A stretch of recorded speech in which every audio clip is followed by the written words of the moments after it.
Y ahí en sus trípticos, pero les recuerdo, y retomando un poco la parte que nos comentaba el pastor Mario, que decía al inicio con la introducción, que ha venido Jesús, ¿verdad?, en estas fechas. Y bueno, la pregunta ahí que lanzó una de las tantas, pero creo que la que me quedó a mí fue más grabada, es si había una certeza, ¿verdad?, de la salvación. Que ese es el tema que estamos viendo hoy, la certeza de la salvación. Entonces habíamos visto, comenzamos a ver 4 acciones de ti creyente que te darán la certeza de tu salvación. O dicho de otra manera, 4 acciones del creyente verdadero frente a la palabra de Dios que te ayudarán a tener la certeza de tu salvación. ¿Y por qué lo estábamos viendo? Hicimos todo una recapitulación hace 8 días, desde que comenzamos con la carta, hacia quién estaba escrita, ¿verdad? Y el énfasis principal que veíamos era que Juan, el apóstol, escribía a la iglesia como tal, ¿no?, en Asia, en lo que ahora es Turquía, algunas de las iglesias que estaban ahí ubicadas. Entonces, ¿por qué? Porque se estaba impregnando, se estaba metiendo lo que era el incipiente gnosticismo que se le conoce, que dimos todas las definiciones, otras filosofías que se iban metiendo, y estaban atacando, ¿qué?, la divinidad de Jesucristo, que decían que no había venido, que no había nacido, que no había sido crucificado, muerto. Dentro de todas esas filosofías que había, es lo que al final hacía, atacar la divinidad de Jesucristo, obviamente, y comienza el apóstol ahí a recordarles lo que habían visto, todos los apóstoles, darles esa seguridad, darles ciertas características, darles ciertas evidencias de un verdadero creyente.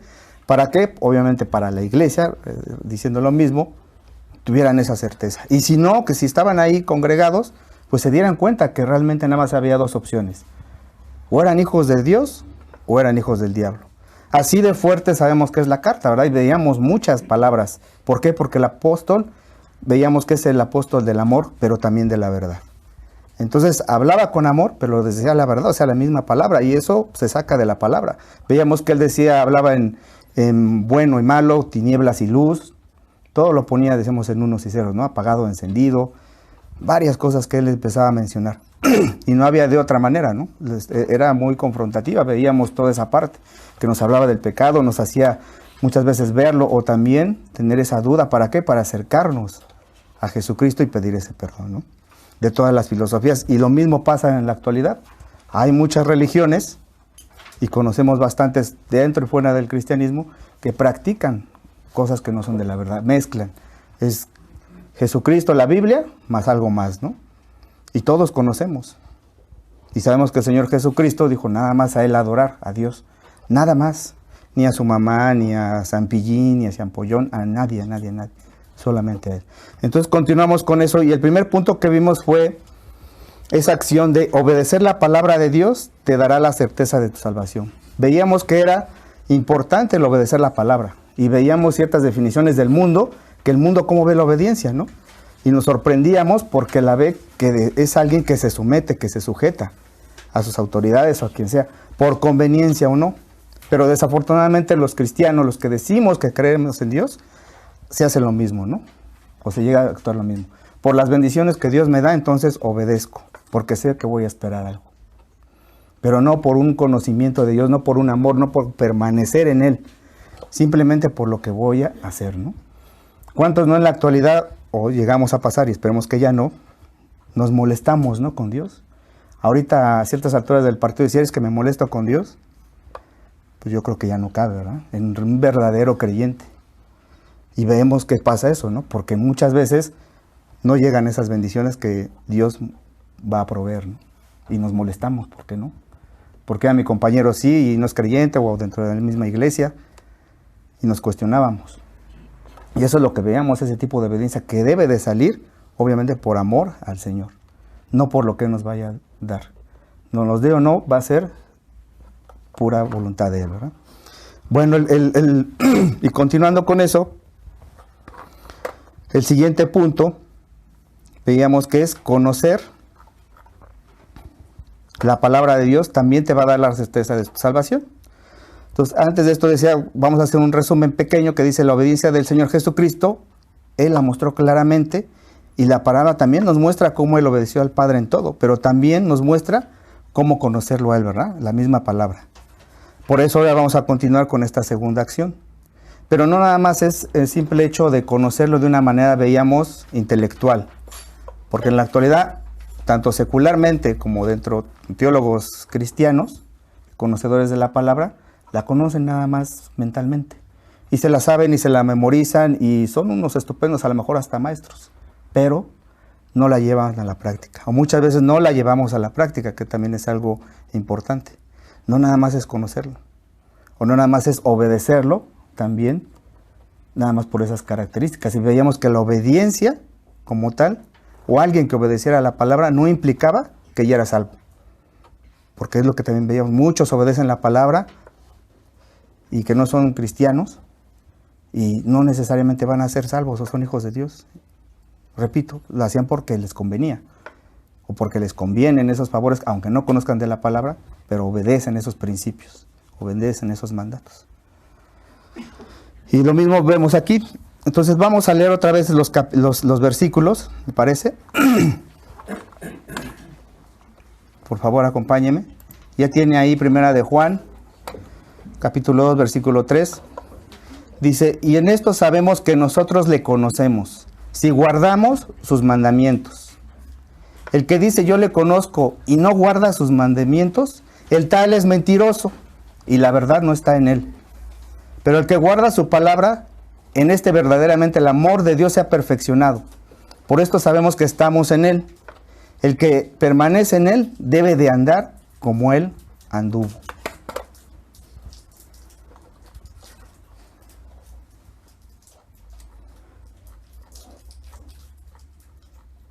Ese versículo 4, si traté de hacer un énfasis más en esa palabra, ¿verdad? Mentiroso.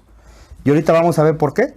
Normalmente escuchamos y a lo mejor hemos leído muchas ocasiones Primera de Juan, pero no hemos profundizado en esas palabras tan perfectamente, ¿no? Entonces vamos a pedirle a Dios, vamos a orar para que poner este tiempo y Dios ahí me dé sabiduría y a todos nos dé ese entendimiento y nos abra nuestro corazón. Padre, te damos gracias, Señor, por este tiempo que tú nos das. Te agradecemos también porque todos los hermanos están aquí reunidos para venir a escuchar tu palabra. Señor, utilízame para explicarlo de la mejor manera, pero sobre todo que quede en nuestros corazones, en nuestras mentes y que lo llevemos a práctica, Señor, en nuestras vidas. Bendice a mis hermanos, Señor, también abre su entendimiento, su corazón, que quitemos todo estorbo que pueda ahorita estar presente para no poderte escuchar a ti, Padre, para que seas honrado, alabado y glorificado. En el nombre de Jesús, amén. Entonces el apóstol empieza ya, después dice, ya entendieron lo que es obedecer, pero para eso también deben conocer.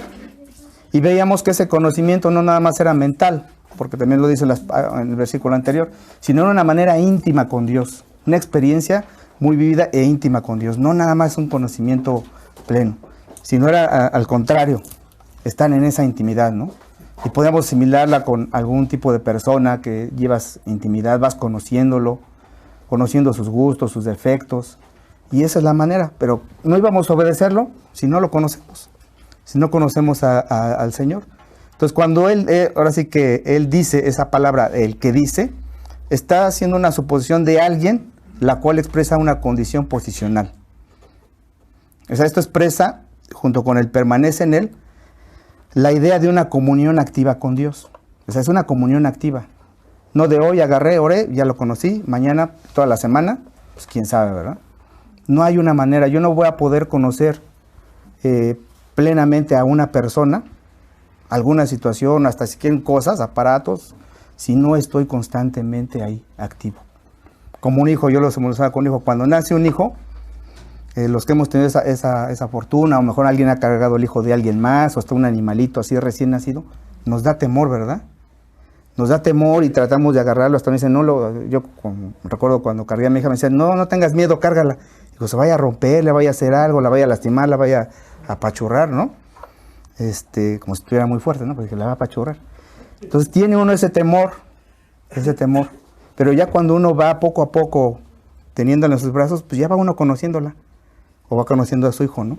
Y ya sabe que ya puedes moverle, que son casi de plástico, luego de la mano y eso, pero ahí está el bebé, y va haciéndolo uno. Y así pasa con todas las situaciones.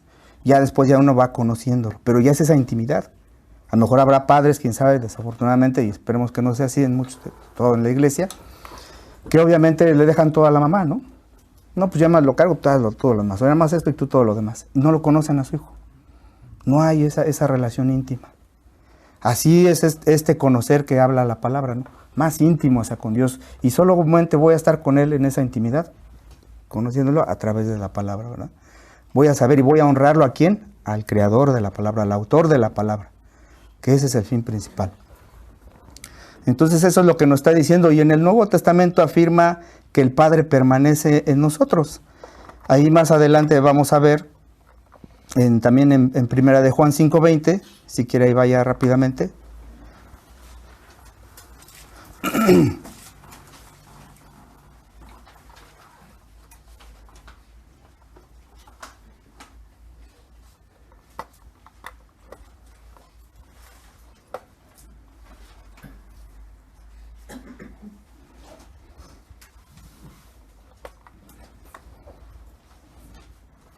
Permítame aquí.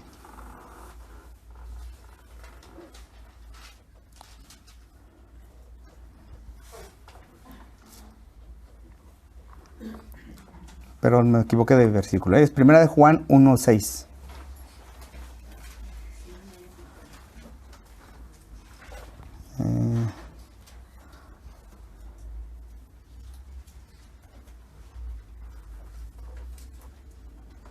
Y ahí dice, si tenemos comunión, si decimos que tenemos comunión con Él y andamos en tinieblas, mentimos y no practicamos la verdad. Entonces eso es lo que vamos a ver, esa comunión, que es lo que decía, para tenerla con Dios necesitamos conocerlo.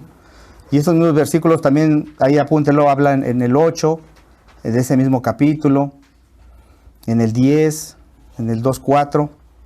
Pero obviamente aquí lo que está haciendo el apóstol es que está hablando hacia los falsos maestros que afirmaban conocer en un tiempo presente, o sea, en ese momento, a Dios, pero que también intentaban separar la salvación de la moralidad como estilo de vida. Además, también afirmaban tener un conocimiento superior por sus vidas y revelaban sus verdaderos motivos. ¿Se acuerdan que definimos eso?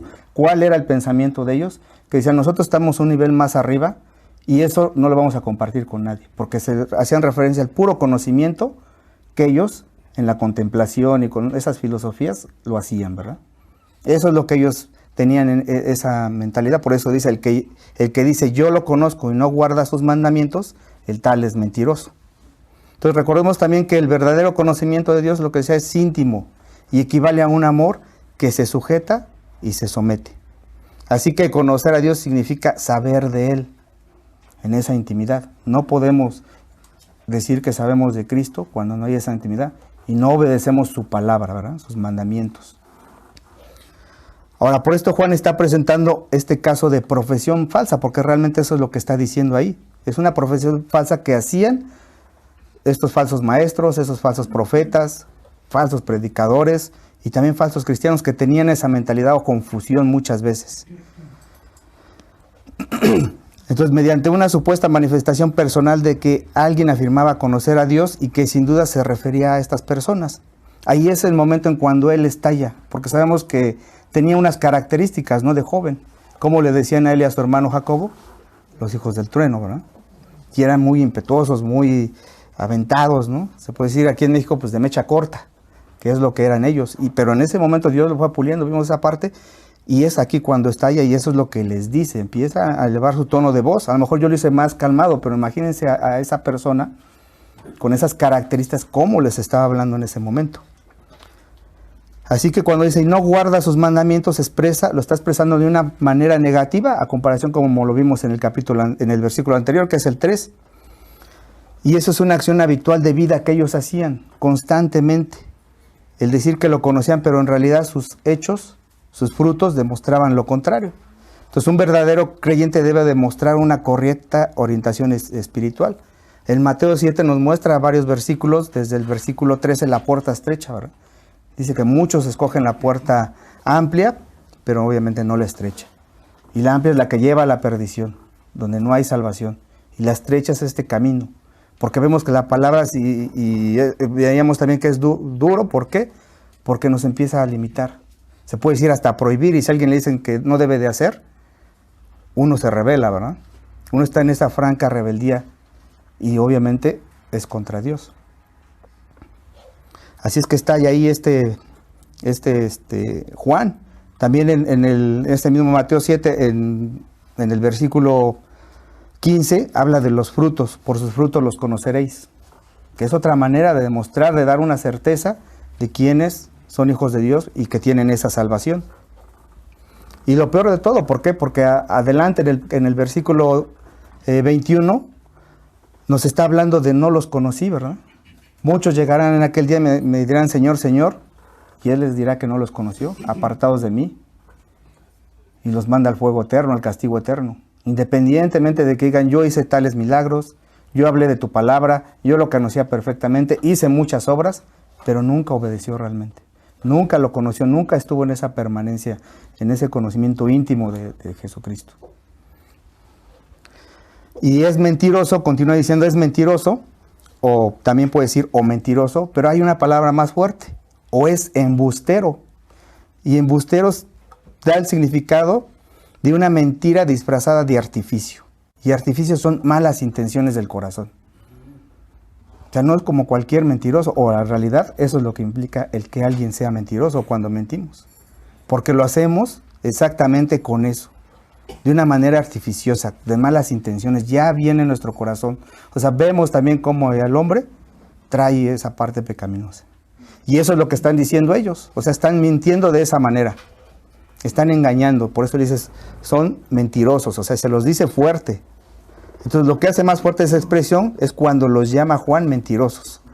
Y obviamente en distintos tipos de personas con actitudes erróneas, veamos como esos maestros religiosos, predicadores falsos que había en ese tiempo, ¿no? Y en la actualidad también hay muchos. O sea, no podemos decir que no. Ahora, Juan también sabía lo que estaba diciendo. ¿Por qué? Vamos ahí a Juan 8:44. Y busquen su palabra. Recordemos que el Evangelio le había escrito desde antes, años antes. Y muchas cosas hay similitud con estas primeras cartas, ¿no? Con sus epístolas. Hay Juan en 8:44, Juan capítulo 8, el Evangelio, versículo 44, dice, Vosotros sois de vuestro padre el diablo, y los deseos de su padre quieren hacer. Él ha sido homicida desde el principio y no ha permanecido en la verdad, porque no hay verdad en él. Cuando habla de mentira, de suyo habla, porque es mentiroso y padre de mentira.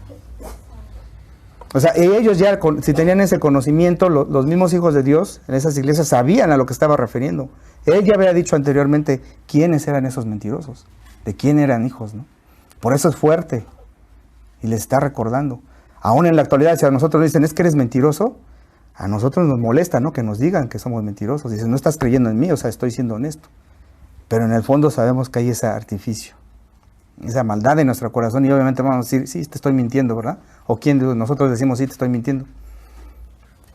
Deberíamos de hacerlo, ¿no? Entonces, esto los hace también seres hipócritas, porque realmente lo que estaban haciendo es trabajando la hipocresía. Yo soy bueno, yo doy esto, yo aplico ciertas actitudes, una actitud de piedad dentro de la iglesia, una actitud de buena gente, pero en realidad, cuando sale uno de la iglesia, en tu trabajo, durante la semana, con tu familia, ¿cómo somos? ¿Cómo somos? Entonces estamos adquiriendo una actitud hipócrita, no transparente, ¿verdad? Y eso es lo mismo que está diciendo. Eso es cuando dicen mentiroso, estamos diciendo que somos hipócritas también.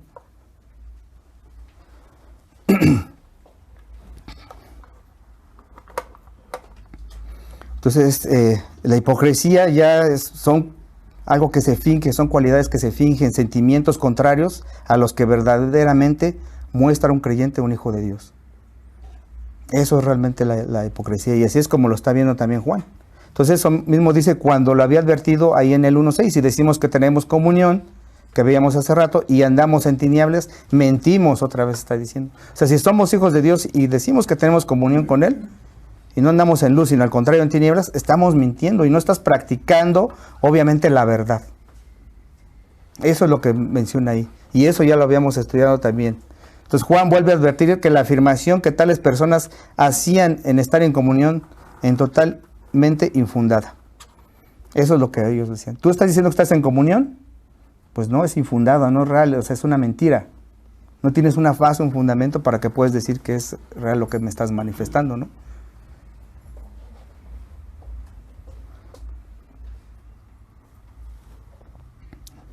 Entonces cualquiera que afirma que conoce a Dios y vive en desobediencia es mentiroso, y el apóstol expone con valentía el peligro del autoengaño en cuanto a la salvación, porque se estaban engañando en cuanto a eso.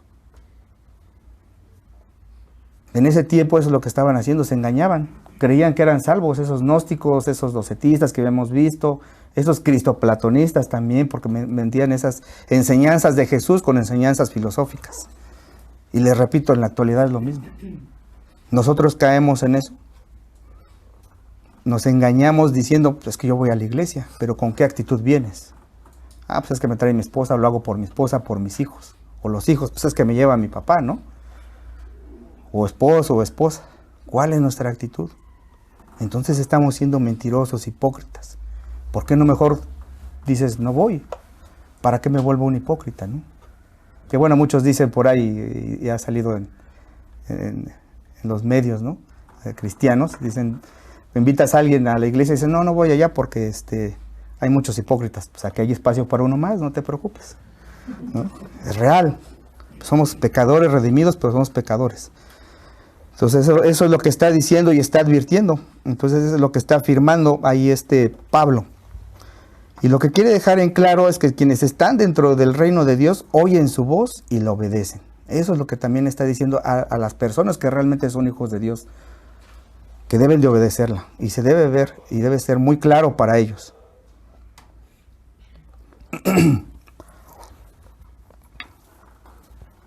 Por tanto, Juan puso al descubierto esta pretensión vacía de aquellos que suponían que habían ascendido a un nivel más elevado de la verdad divina, que esos son los gnósticos.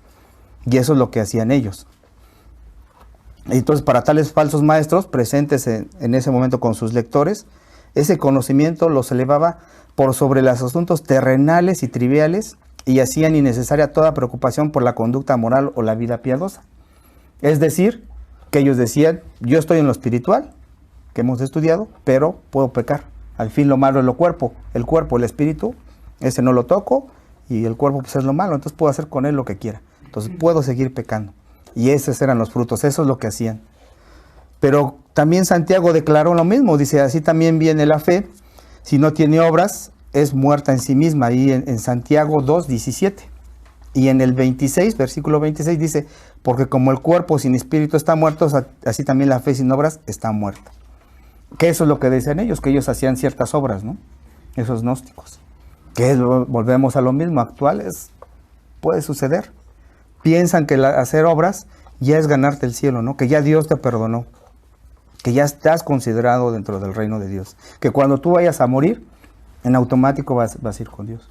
Ah, pero si no, bueno, hay ciertas rituales, tradiciones, que bueno, te van a librar del castigo y te van a pasar, obviamente, con Dios.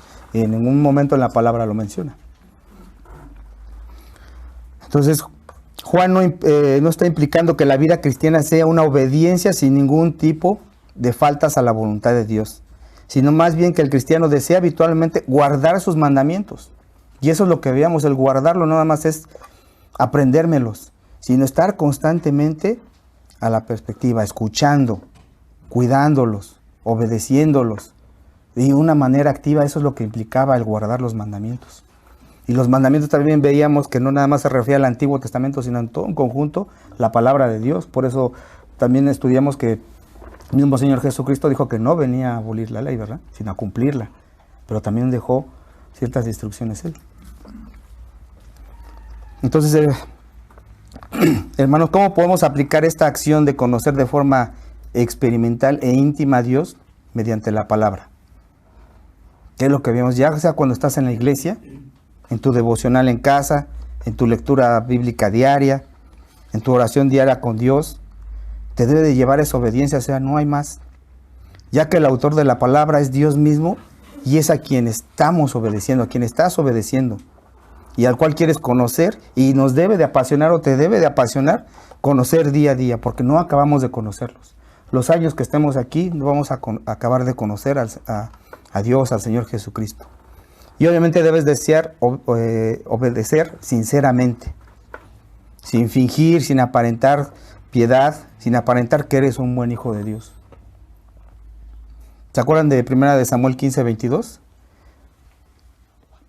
Cuando dice Saúl, le echa ahí todo un rollo que lo manda y no obedece, manda a matar a todos los amalecitas y no mata al rey y las cosas que él consideró buenas. Anteriormente, unos versículos antes, cuando llega Samuel, él se pone muy espiritual, ¿verdad? Y la verdad es muy hipócrita. Dice, alabado del Señor, lo recibe con, pues ahí haciéndole lisonjas, básicamente, la barba se puede decir. Pero Samuel ya sabía lo que había sucedido. Y lo regaña y le dice, y ahí en el versículo 22 es cuando menciona y dice, se complace Jehová tanto en los holocaustos y víctimas como en que se obedezca a las palabras de Jehová. Ciertamente el obedecer es mejor que sacrificios, el prestar atención que la grosura de los carneros. Porque como pecado de adivinación es la rebeldía y como ídolos, idolatría, la obstinación. Entonces esa es la obediencia. Nos manda que obedezcamos y a conocer, obviamente, eso. Entonces muchos actualmente veíamos que estudian la palabra de Dios, pero no al autor de la palabra. No lo conocen, no lo obedecen al autor. Digo, gracias a Dios a mí tengo un poquito de cabeza de teflón, tengo que estar macheteando, porque si no, me sentiría ya más elevado porque puedo aprender todo, ¿no? Y es peligroso, es una bendición que muchos puedan tener esa facilidad de aprender, pero es un peligro, una arma de doble filo. Y eso es lo que vemos, hermano. Entonces, si estás en esta situación que conoces la palabra, pero no al autor de una manera íntima y experimental, es como no tener la información para un examen. De nada sirve que tengas información de un examen si el día del examen no lo aplicas o no sabes aplicarlo, no sabes practicar, o una fórmula matemática. De nada sirve, o en cualquier ámbito de tu vida. De nada sirve que lo tengas si no lo estás llevando a la práctica, si no lo conoces a profundidad, porque al final del día pues no se conoce nada. Entonces nos lleva obviamente eso a conocerlo de esa manera íntima, y la única manera de conocerlo es estudiando su palabra, estar en esa comunión con Él que ya hemos visto. El que no también no está en comunión con Él anda en tinieblas y no es de luz. Ahora, si hay personas que ahorita les surgió esa duda de esta acción que me da esa certeza, o de plano no conocíamos esta parte, y sabemos que es fuerte, ¿no? Lo que hemos escuchado, pero pues entonces no es un hijo de Dios. Si no estoy llevando esto, es fuerte, hermanos, y discúlpenme, y quiero decirlo con todo cuidado, pero no eres hijo de Dios. No lo estás haciendo. O estás en franca rebeldía. Algo está pasando en tu vida que no quieres ser obediente a Dios. Y debe de preocuparnos eso, porque ¿qué nos espera a los que no conocen realmente a Dios, a los que no son hijos de Dios? Pues el castigo eterno, ¿verdad? Que muchos no quieren hablar ni mencionar. Así que conozco a Dios a través de la palabra y eso me debe de llevar a obedecerla.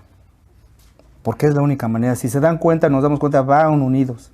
Entonces, si ustedes no conocemos a Dios a través de su palabra, no la vamos a obedecer, mucho menos, ¿verdad? Y por consiguiente, pues mucho menos vamos a amarla. Que ese es el punto 3 que vamos a ver, la acción número 3.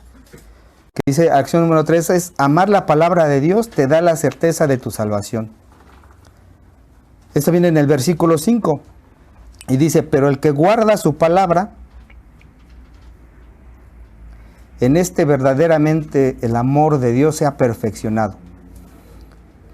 Por esto sabemos que estamos en Él.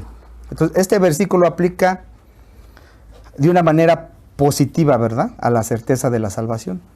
En el 4 vimos que era como una manera negativa, pero aquí es de una manera positiva. Y aquí menciona que el que con sinceridad, cariño, guarda su palabra, en este verdaderamente el amor de Dios se ha perfeccionado. Y aquí lo interesante es que empieza con esa palabra pero, ¿verdad?, que es una partícula que establece un contraste entre lo que dice que es el creyente, pero cuyo estilo de vida lo niega en comparación con el versículo anterior.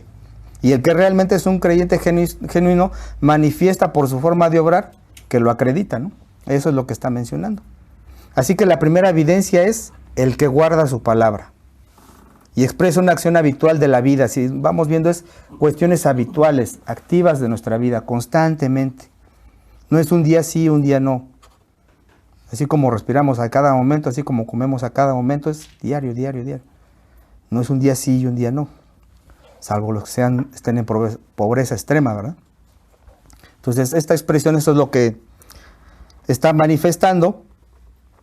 Y aquí hay un texto que tomé de algunos autores de algunas cartas de Juan, un comentarista, y menciona esto, y cito: parece expresar circunstancias que suelen ocurrir. La obediencia es un aspecto crucial del pacto de la fe. Es el mensaje central de Primera de Juan y Santiago. Nadie puede decir conozco a Dios y rechazar su estilo de vida pecaminosa, tanto su palabra viviente como la palabra de Dios escrita. Y al rechazarla, por supuesto, fin de la cita, no podemos saber amar a Dios. Y continúa el apóstol y dice, en el verdaderamente el amor de Dios se ha perfeccionado. En él verdaderamente el amor de Dios se ha perfeccionado. Esta es una acción completa. Ahí en Primera de Juan 4 al 12, si quiere búsquelo.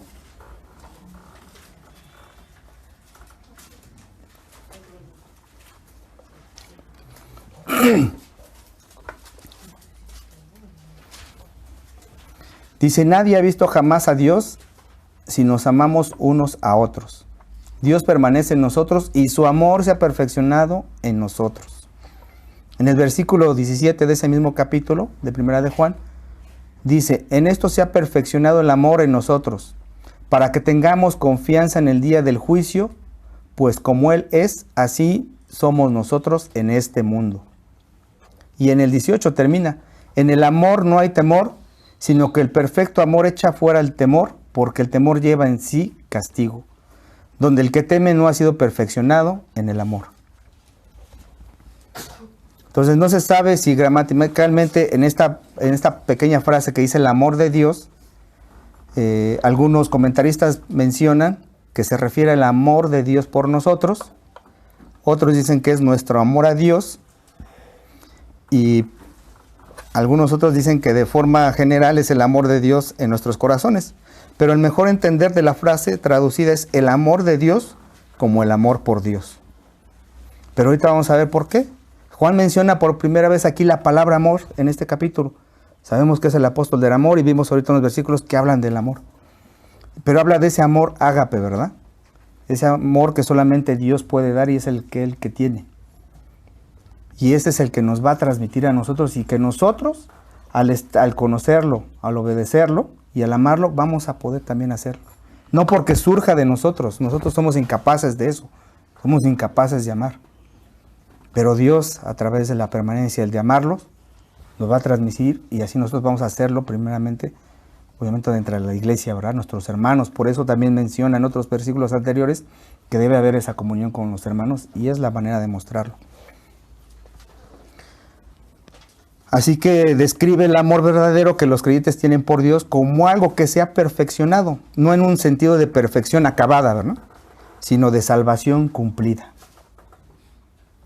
Entonces la perfección del amor no indica que haya alcanzado su máxima expresión, sino que indica que es sincero, genuino y auténtico. Por tanto, el amor perfecto de Dios lo comunica y lo produce en el creyente, que es lo que les decía ahorita. Es el Dios mismo. Nuestro Dios es el que comunica eso. Y lo debe de producir en el creyente. Por eso es una evidencia. Alguien que no tiene ese amor hacia los hermanos, hacia su palabra, hacia el mismo Creador, hacia los demás que nos rodean, pues no es hijo de Dios. Esa es una realidad. Entonces el término perfecto viene de la palabra telos, y lo acabamos de ver ahí en Primera de Juan 4:12, 17 y 18 versículos.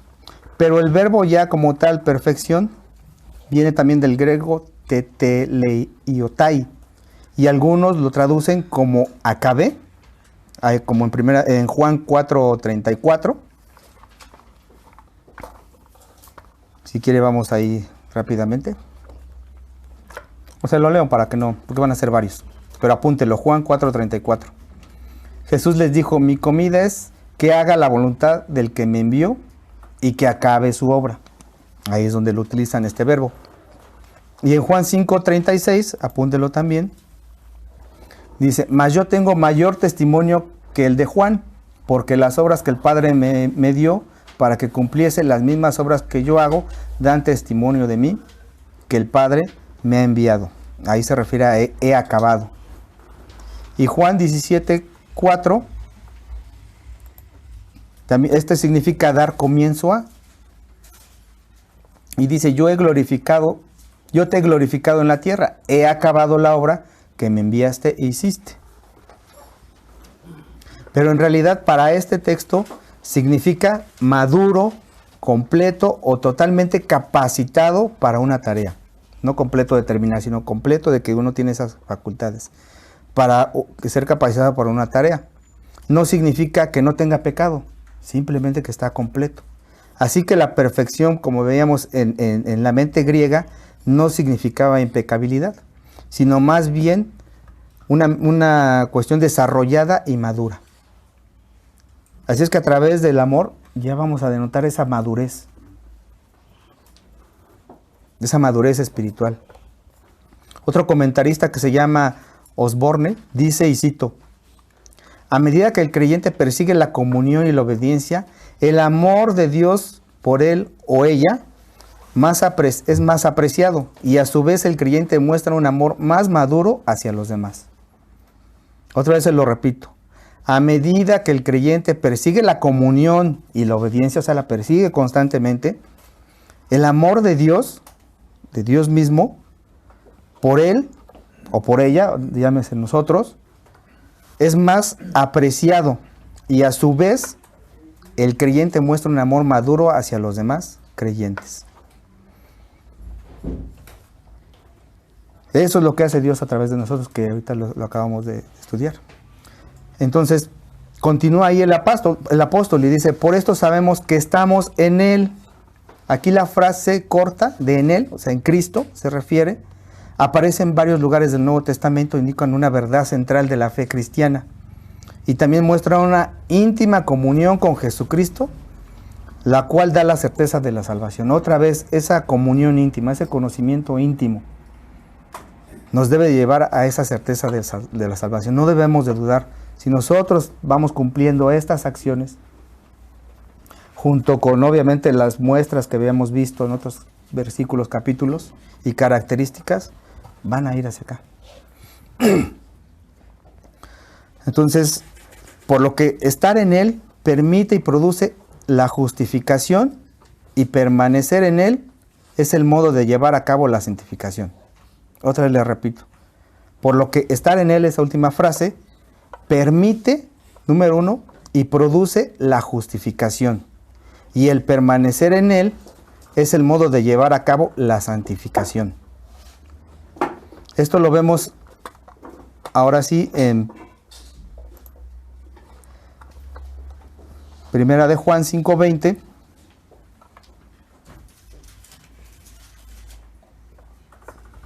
Que dice, pero sabemos que el Hijo de Dios ha venido y nos ha dado entendimiento para conocer al que es verdadero, y estamos en Él verdadero, en su Hijo Jesucristo. Este es el verdadero Dios y la vida eterna. Ahí nos está hablando obviamente de que nos está dando esa salvación, por eso se produce y permite la justificación. Él es el que nos va a justificar. En 1 Corintios 1:5 dice, pero en todas las cosas fuisteis enriquecidos en Él, y en toda palabra y en toda ciencia. Pero eso ya se refiere obviamente a la santificación, que es ese proceso. Y como justificación, en 2 Corintios 5:21 también nos habla de esta parte, como Él dice, al que no conoció pecado, por nosotros lo hizo pecado, para que nosotros fuésemos hechos justicia de Dios en Él. A eso se refiere el estar en Él, de esas dos connotaciones. 1, cuanto a la justificación. Y 2, obviamente, ese proceso de la santificación. Y por último, Colosenses 2, 6 al 7, que vemos aparte de la santificación. Por tanto, de tal manera que habéis recibido al Señor Jesucristo, andad en Él, arraigados, sobreedificados en Él y confirmados en Él la fe, así como habéis sido enseñados, abundando en acciones de gracias. Obviamente esa es la santificación. Por eso es a lo que se refiere en esta palabra en Él. Entonces ese amor del Señor Jesucristo y Dios que nos va a transmitir, debe darnos eso. Y darnos esta seguridad. Y conocerlo, que Él ya nos justificó y que ahora es el proceso de esa santificación. Y estar amando constantemente a nuestros hermanos. Entonces estas tres acciones que vemos y que nos da la certeza, también nos recuerda cuando vimos en Juan 14, 23, el que me ama, a mí guardará su palabra. Así que para amarlo, debes de guardar su palabra, es decir, obedecerla y practicarla. No basta nada más con recitarla o aprenderla. Y si les cuesta trabajo aprenderla o obedecerla, es que es una muestra de que no amas a Dios, o no estamos amando a Dios. O sea, como hijos de Dios, el no cumplir con eso es una muestra. Ahora sabemos que no es la perfección, ¿verdad? La obediencia tampoco es la perfección. Y por eso Dios ha dado a su Hijo y ha dado a su Espíritu Santo. Para que a través de ellos, y como veíamos en el versículo 1 y 2, de que abogado tenemos para con el Padre, Él es con el que debemos de acercarnos en un momento dado que lleguemos a fallar, a pecar. Pero ya va a ser el practicar constantemente, el obedecer, el amar. Así como antes estábamos en delitos y pecados en nuestra vana manera de vivir, que practicábamos constantemente el pecado, ahora es practicar constantemente el no pecar, el no pecar. Eso es lo que nos está hablando. No deben de hacerlo.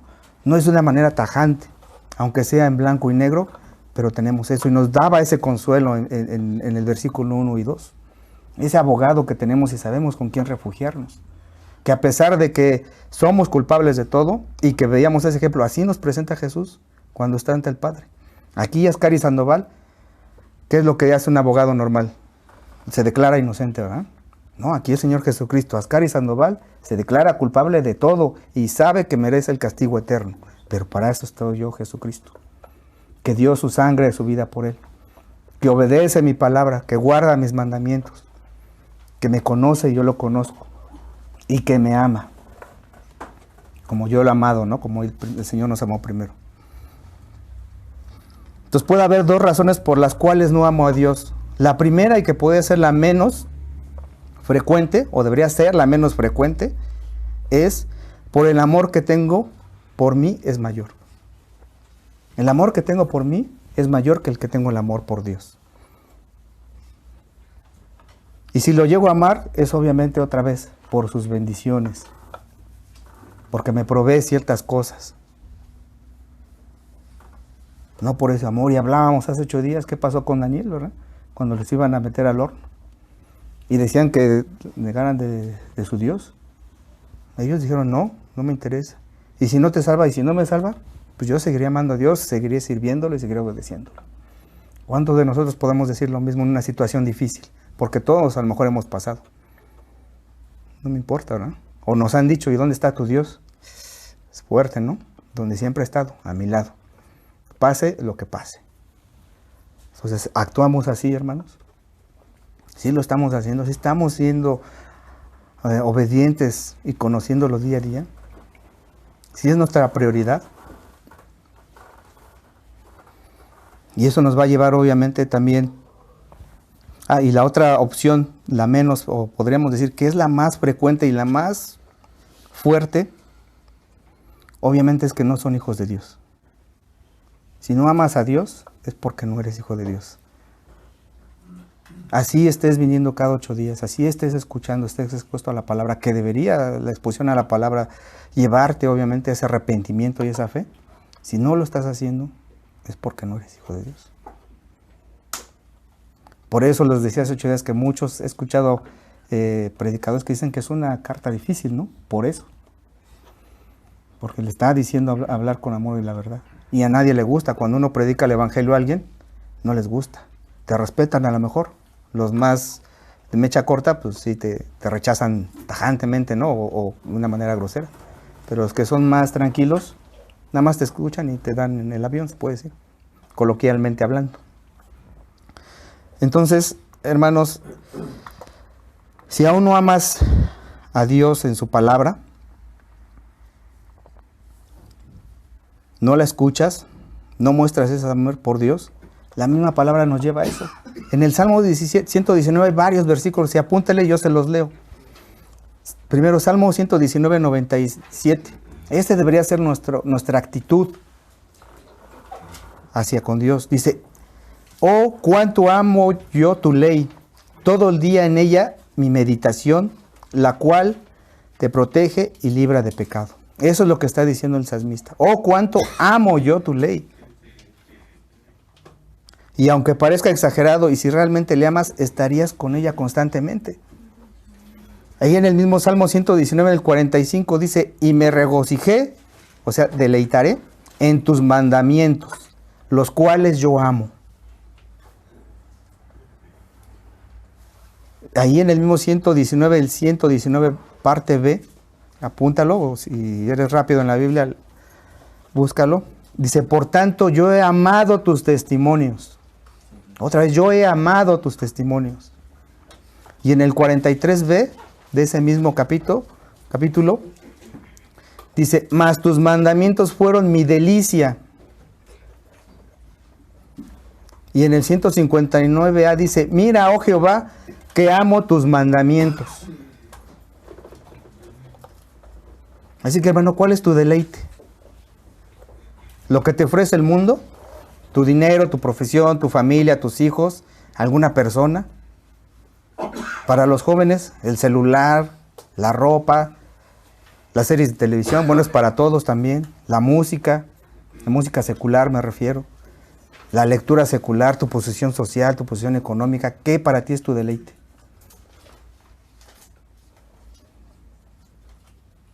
Con esto no quiero decir que todo lo que mencioné anteriormente sea en sí malo, ¿no? Pero ¿cuál es tu deleite? Yo me deleito en mi celular, 10, 15 horas, 20 horas al día, o en la palabra es donde más es mi deleite. Y si me sobra tiempo, pues agarro mi celular. Pero ¿cuál es mi prioridad? O sea, es fuerte porque todos en alguna manera tenemos ciertas cuestiones de estas. Nos deleitamos más en unas que otras. Entonces, ¿dónde está mi deleite? Y eso es fuerte, porque es fuerte para todos. O sea, para mí fue fuerte decir, ¿dónde está mi deleite, no? ¿En mi trabajo? Ah, en mi familia podría decir, ¿no? Sí, pero también no estás en la palabra. Aunque no sea malo y es bueno que atienda a tu esposa, a tus hijos, tampoco está ahí no debería estar mi deleite. Entonces, ¿en dónde está nuestro deleite? En el cual nos lleva a amar, obviamente, a Dios. Entonces, si realmente le amas es porque le conoces, obedeces sus palabras y sus palabras, pero sobre todo le conoces a Él de una manera íntima y eso te lleva a obedecerlo a Él. Y por consiguiente amarlo, como Él nos amó a nosotros primero, ¿verdad?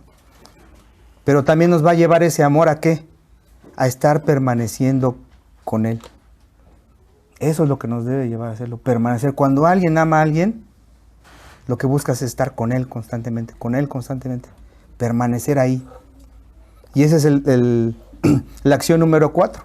Permanecer en la palabra de Dios te da la certeza de tu salvación.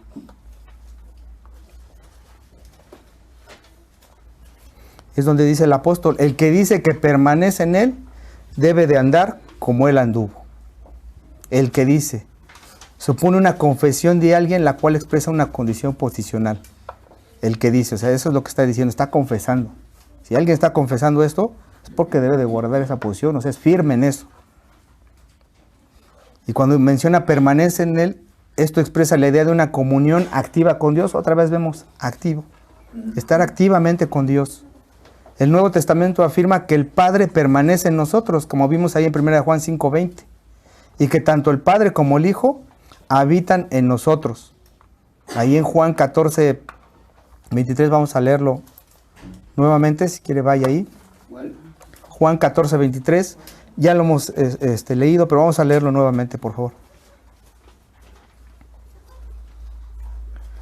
Dice, respondió Jesús y le dijo, el que me ama, mi palabra guardará, y mi Padre le amará, y vendremos a él, y haremos en él morada, o morada con él.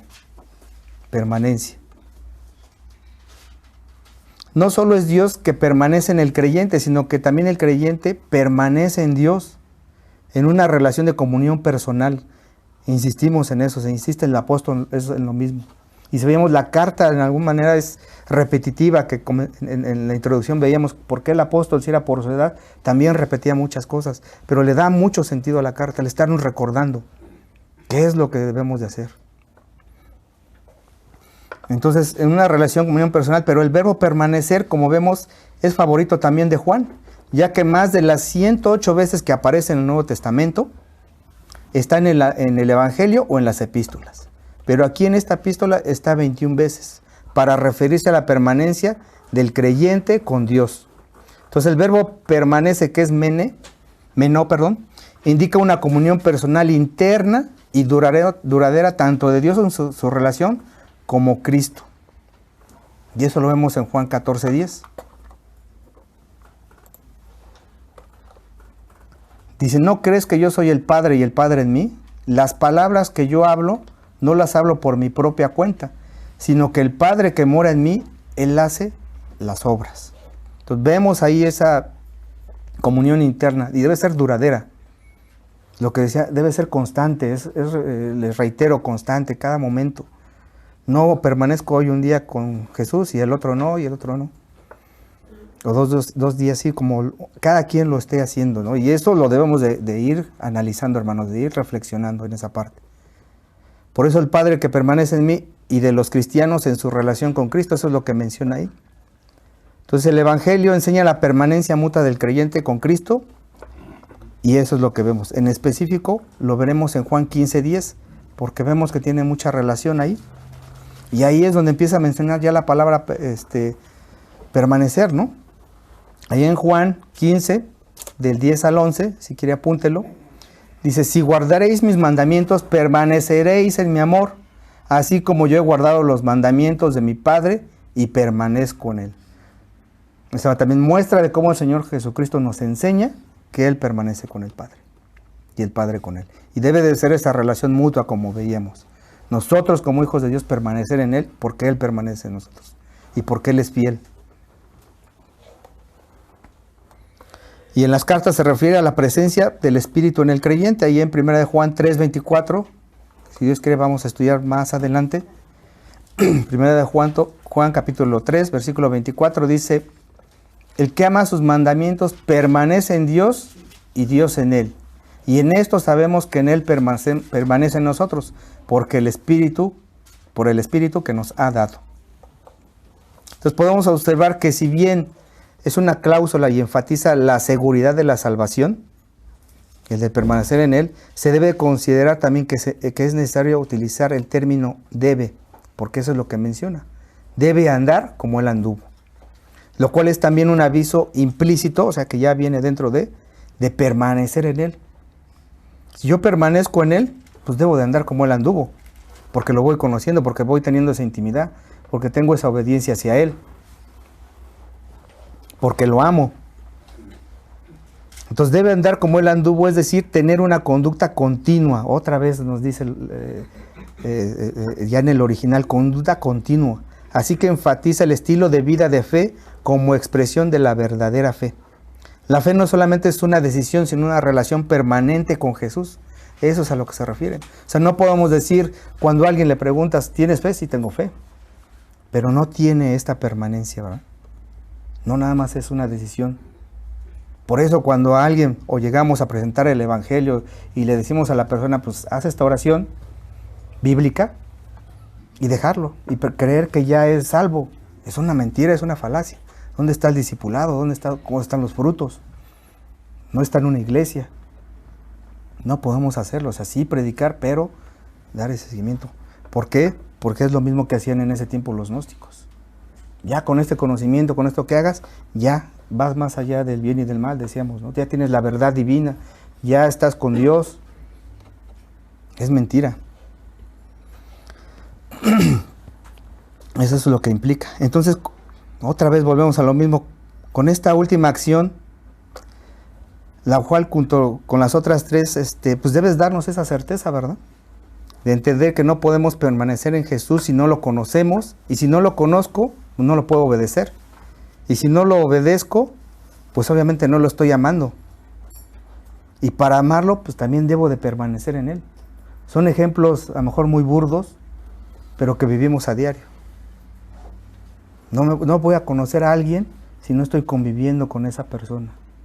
En mi trabajo hay 8 personas. ¿Me pueden decir las conozco? Sí, cómo trabajan. Pero en su manera íntima, su familia no conozco. Apenas chavo entró hace 3 meses y me entero hoy que él es de Cuernavaca, ¿no? Entonces apenas estoy conociendo. ¿Cuánto tiempo pasó, no? Y puedo decir de otros que están conmigo igual, porque nada más me enfoco a eso. No realmente esa intimidad, que la palabra es donde nos lleva a esa intimidad con Dios. Entonces, si aún eres de los que definen a un cristianismo como cualquier persona que cree en la religión cristiana, o piensas que es cualquiera que cree en Jesús, se puede decir que estás entendiendo de una manera mal lo que dice la Biblia, ¿no?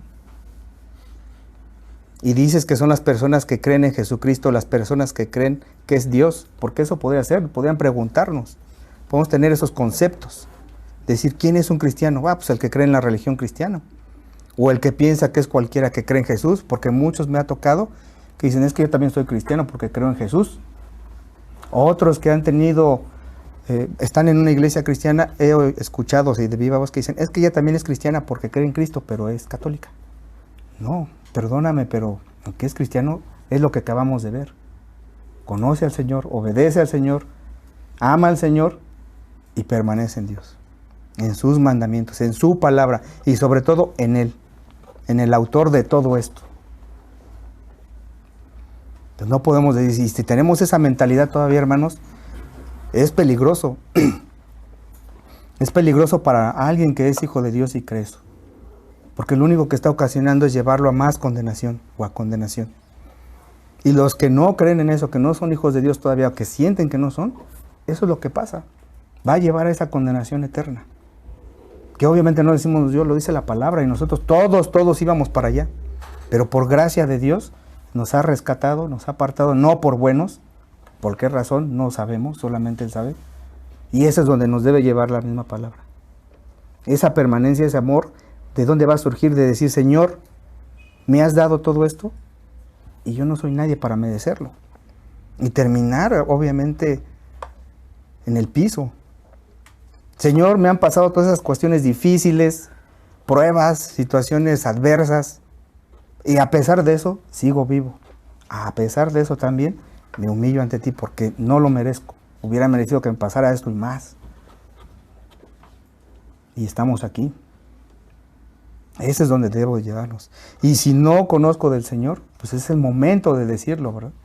Señor, perdóname porque no conocía de ti, he vivido engañado todo este tiempo, porque me lo enseñaron mis padres, porque me lo enseñó alguien, a lo mejor no de mala fe, ¿verdad? En su también ignorancia no lo enseñó correctamente. ¿Qué es lo que hacen ellos? Pero aquí los gnósticos sí lo hacían de una manera, veíamos, porque eran mentirosos, eran embusteros. Entonces debemos de dar gracias a Dios que estamos escuchando su evangelio, su palabra. Ese problema se vuelve más difícil porque el comportamiento externo de las personas puede ser, que habíamos hablado y suena fuerte, de hipócritas. Y eso es como muchas veces la gente nos puede ver. Nos ven así, la gente que no conoce a Dios, como hipócritas, independientemente si son ellos o no. Nosotros estamos haciendo eso. Y eso es como decía la palabra, ¿no? Anteriormente, hacemos a Él mentiroso, a Dios mismo. Entonces lo que estamos hablando no es solo como para saber si alguien es más verdadero que cristiano, a diferente de un impostor hipócrita. Es alguien que está engañado y no sabe muchas veces si es cristiano o no. O sea, ¿bajo qué criterios? Bajo estos. Ese es nuestro filtro. Unos teólogos dicen que son las pruebas, ¿no? Para ver tu certeza, si estás pasando estas acciones, si las cumples. Entonces, ¿cómo sabemos que eres cristiano? Tú crees en el evangelio, entiendes que eres un pecador y desde el corazón tus anhelos más profundos son obedecer los preceptos de Cristo y vivir de la manera en que Él vivió, caminar de la manera en que caminó, ahí es donde reside tu seguridad y la seguridad de nuestra salvación, de tu salvación. Podríamos resumirlo así. ¿Hemos entendido eso? Entonces esto también nos prepara para ahora lo que hablaba el pastor, ¿verdad? Para entender bien esa natividad. ¿Cuál es ese día? Y es lo que va a implicar. Entonces, hermanos, acompáñenme a orar para cerrar con esto.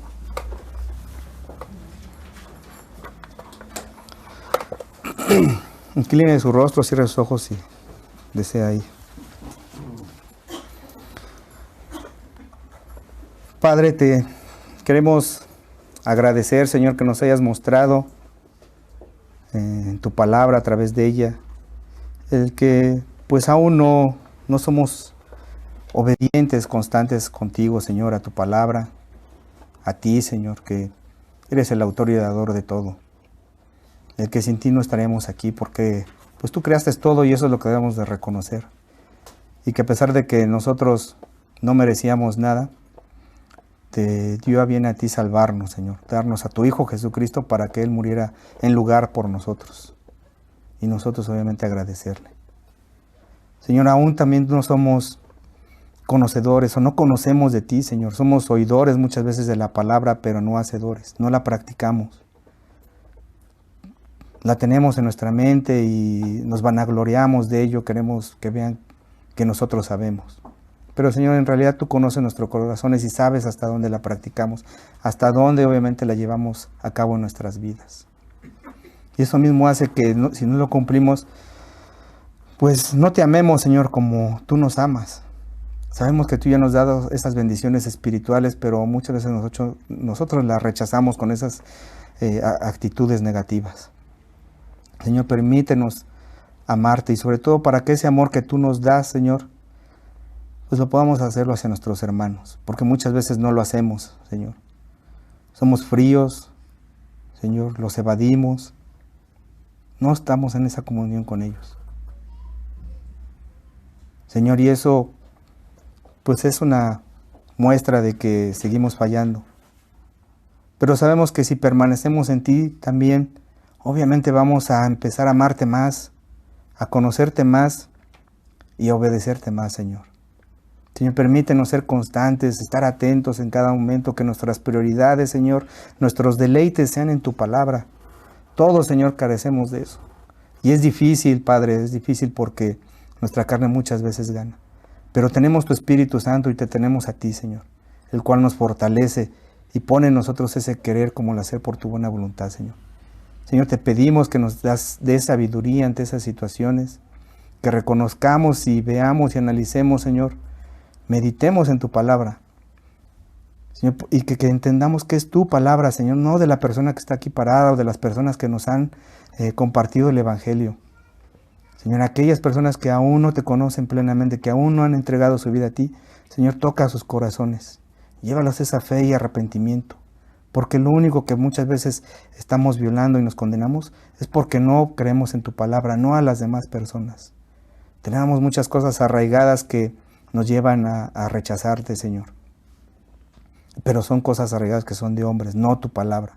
Y entender que es tu palabra, Señor, eres tú mismo el que nos estás hablando. Señor, gracias por tener piedad de nosotros, por tener misericordia y por todos los favores y provisiones que nos has dado a pesar de que la iglesia ha pasado ciertas circunstancias. Pero estamos muy confiados y contentos y vemos tu mano, Señor, poderosa que se ha manifestado. También danos sabiduría para entender, Señor, y hacer tu voluntad, Señor, porque al final del día tú vas a ser honrado y glorificado. Bendice a mis hermanos, Señor, a los que aún todavía no llegan. Sabemos que pues tienen situaciones difíciles, pero que ellos pueden estar pronto con nosotros. En el nombre de Cristo Jesús, amén.